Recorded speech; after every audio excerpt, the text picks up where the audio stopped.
So just a quick disclaimer before I get this video started. This will likely be a bit of a longer video.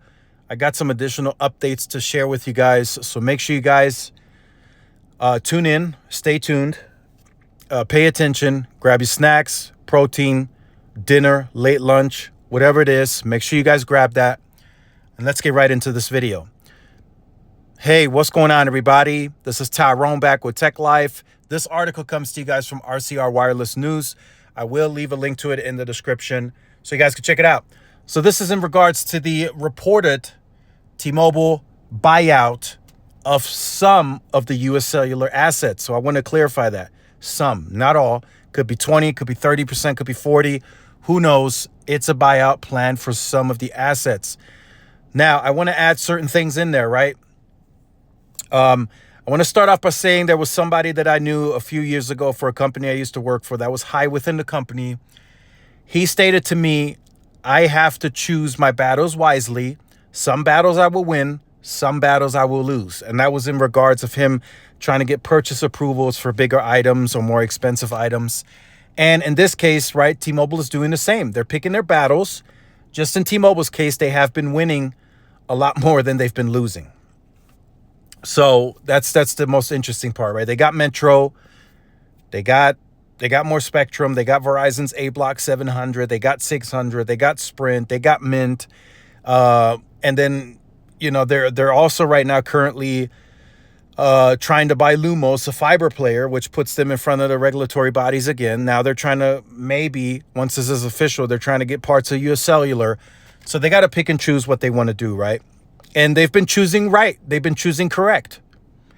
If they would have chosen to go for all of US Cellular, right, that could have possibly been a battle that they lost. But they decided not to. They only want parts.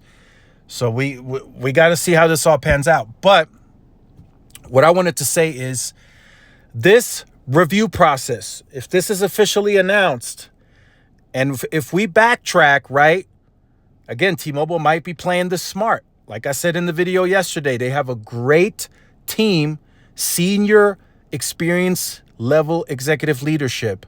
They have a great team in place that's experienced. This review process will likely run past the election. Who knows who's going to be in office next year? I'm not trying to get political. It might be a Republican administration that could favor this buyout. Parts of it. Because what happens if US Cellular goes bankrupt? Right? So, again, this might be T-Mobile playing it smart. T-Mobile has been in front of the regulatory bodies a lot. They know exactly the time frames and the review process. They know it very well by now.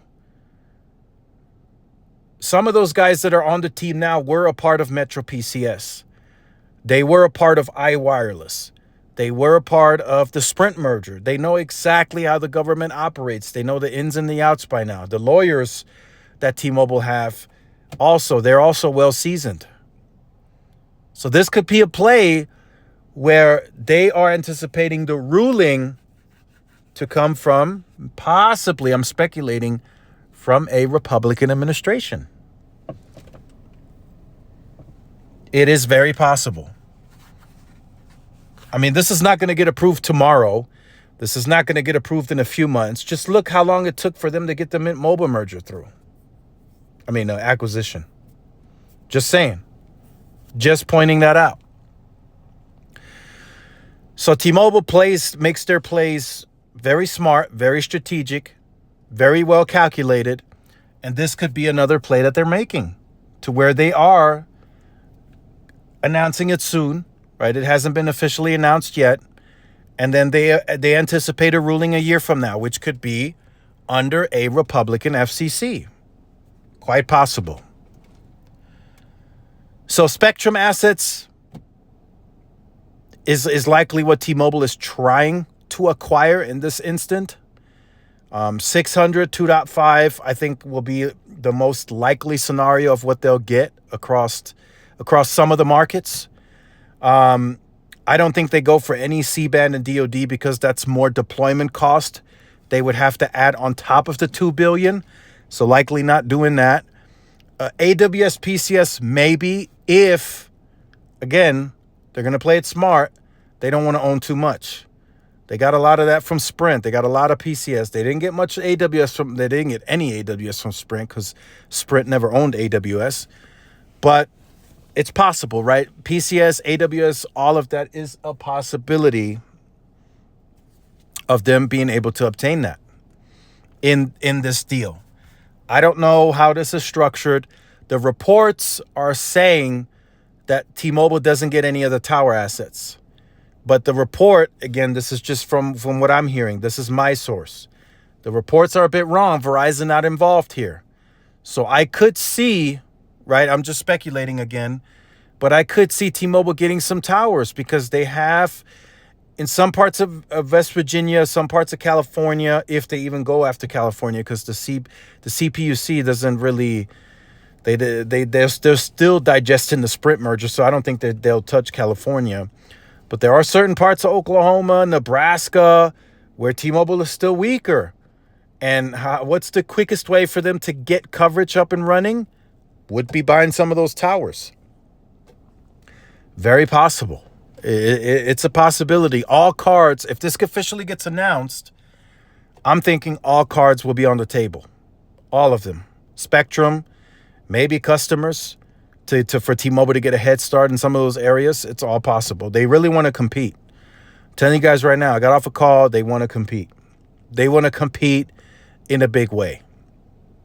They really want to be a threat to Verizon and AT&T. They want to be looked at like, oh, snap, T-Mobile's making another move.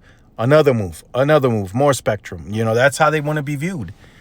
And from a debt perspective, it's not even close. I don't know what people are discussing. Look at the numbers. T-Mobile's debt is $78 billion. Verizon and AT&T have almost twice as much debt. So if T-Mobile wanted to buy all of US Cellular, they could do so. They could get in more debt. But they know, again, smartly, they know the current FCC wouldn't allow that. And if you know, a Democratic FCC is still in office next year, they might not get that through. But to be on the safe side, they're going to go for parts of the asset. And even if a Democratic FCC remains, they might still have a possibility of getting that through, because I think everyone is starting to understand how bad of a situation US Cellular is in, or TDS, or whichever, either or. Both of them are in bad shape.